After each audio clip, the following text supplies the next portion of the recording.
Hi there! In today's video, I'll show you how to personalize wake screen or display customization on your Apple Watch SE 2nd generation. Let's get started. Firstly, we would need to click on this digital ground and go to the settings.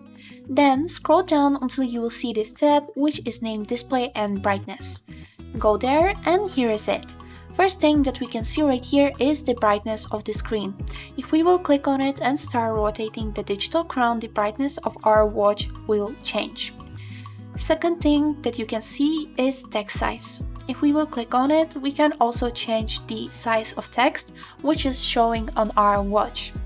Then, next thing here is the bold text. We can enable it or disable it. Which one is more comfortable for you? Then, the next thing that we can see right here is the tab Wake.